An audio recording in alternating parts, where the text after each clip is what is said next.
Belajar materi mengenai kelompok sosial. Di sini yang harus kalian siapkan adalah buku catatan, modul belajar. Lalu setelah kalian tonton video ini sampai selesai, kita akan diskusi bersama-sama dengan teman-teman kita semua di dalam grup belajarnya. Materi pertama yang akan kita bahas adalah mengenai definisi kelompok sosial secara etimologis. Di sini saya akan membantu kalian untuk mendefinisikan kelompok sosial secara sederhana supaya kalian dapat memahami materi ini dengan baik.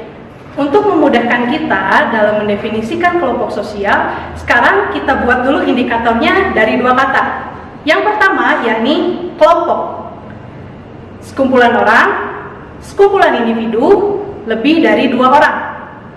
Lalu yang selanjutnya dari kata sosial.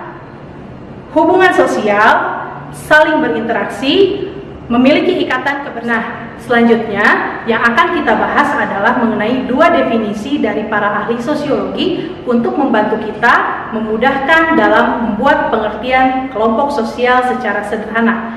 Yang pertama, definisi dari Mayor Polak. Beliau menyatakan bahwa kelompok sosial yaitu sejumlah orang yang satu sama lain memiliki hubungan sebagai sebuah struktur untuk memenuhi kepentingan bersama. Lalu yang kedua yakni dari Joseph dan Roland. Mereka menyatakan bahwa kelompok sosial adalah kelompok yang terdiri atas dua orang atau lebih dan di antara mereka terjadi beberapa pola interaksi yang dapat dipahami oleh anggota atau orang lain secara keseluruhan.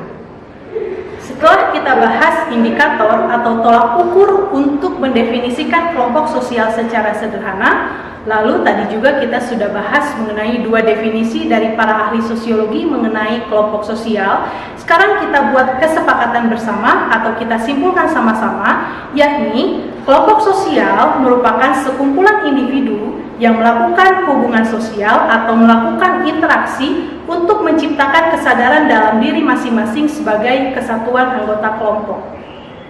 Pembahasan selanjutnya adalah mengenai 3 syarat dari kelompok sosial menurut Robert King Merton. Kita bahas satu-satu ya. Yang pertama, kelompok sosial itu harus memiliki pola interaksi. Artinya, setiap individu yang tergabung dalam kelompok tersebut secara kontinu harus melakukan hubungan interaksi atau komunikasi. Lalu yang kedua, pihak yang berinteraksi mendefinisikan dirinya sebagai anggota kelompok. Maksud dari kata mendefinisikan, dia mengakui bahwa dirinya itu adalah bagian dari salah satu kelompok. Contohnya adalah kalian sebagai siswa SMA Negeri 11 Garut.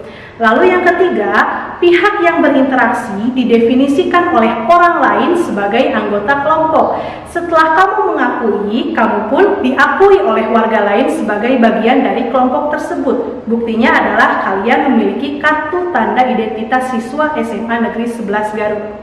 Selanjutnya, kita akan bahas mengenai 4 ciri dari kelompok sosial.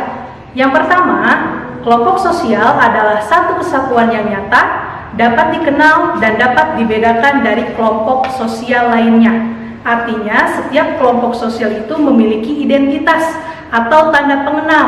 Contohnya seperti SMA Negeri 11 Garut yang memiliki lambang atau logo sekolah.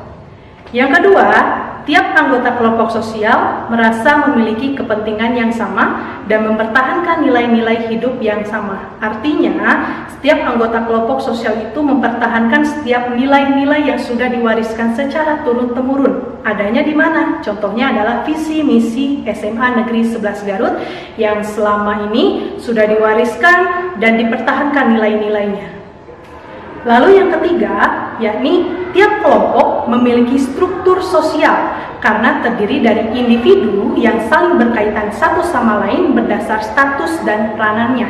Apa sih status dan peran? Status itu adalah kedudukan seseorang dalam sebuah kelompok atau dalam sebuah struktur. Kalau peran adalah harapan orang lain terhadap status kita. Contohnya, kalian status di SMA 11 sebagai siswa. Artinya, peran itu adalah harapan orang lain terhadap seorang siswa itu seperti apa. Lalu yang terakhir, tiap anggota kelompok sosial memiliki norma kelakuan yang mengatur peranan anggota. Jadi setiap peranan yang ada dalam sebuah struktur itu diatur oleh norma. Apa sih itu norma? Norma itu adalah tata aturan, tata kelakuan yang sifatnya itu real, nyata. Diaplikasikan dalam apa? Kalau di dalam struktur sekolah bisa tata tertib, bisa buku poin yang kalian sekarang punya. Pembahasan pada video kali ini memuat 3 poin penting. Yang pertama adalah definisi kelompok sosial, yang kedua syarat kelompok sosial, yang ketiga ciri kelompok sosial. Nah, sekarang